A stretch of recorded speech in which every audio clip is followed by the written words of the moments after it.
Moi, je préfère le drame. Et là, peut-être, c'est mon côté médecin qui parle. Moi, en médecine, on m'a appris que si tu as un patient qui vient, c'est préférable de penser au cancer directement. Et après, quand on fait les analyses, on se rend compte que c'est juste le palu. Au lieu de penser au palu et passer à côté du cancer.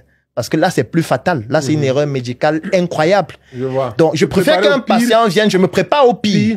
Avant de me rendre compte que non, en fait, j'ai peut-être trop exagéré. Je t'ai demandé peut-être de faire une l'IRM de ton sein, alors qu'en réalité, non, il n'y a pas grand-chose. C'est juste un abcès. Voilà comment on va faire pour gérer. Mais je préfère penser au cancer du sein quand je vois ton abcès, au lieu de me dire directement que c'est un abcès et quelques mois après, tu viens avec les métastases de ton cancer du sein au niveau du foie. Donc ça, c'est la logique que j'ai. Je préfère avoir quelqu'un qui a échoué. Et c'est le problème avec nous en Afrique francophone. On ne parle que des success stories. Quand est-ce qu'on va parler des succès échecs?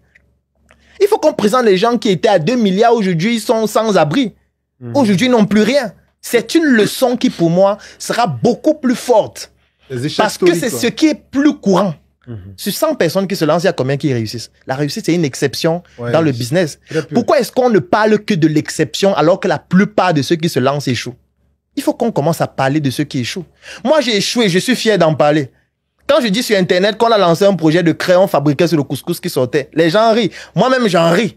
Alors qu'on a perdu beaucoup de millions avec l'argent des gens. Mais c'est une expérience qui aujourd'hui me permet d'avoir une certaine maturité que personne d'autre n'a, même s'il lit 600 livres de développement personnel. Et pour moi, ça, c'est une valeur ajoutée qui n'a pas de prix. Je comprends. Tu vois? Donc, moi, voilà un peu la vision que j'ai sur l'échec. Après, je peux comprendre que ça peut être partagé, mais c'est ma vision.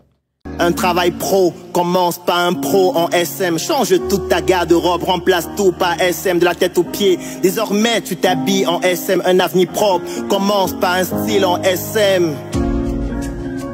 Par un style en SM.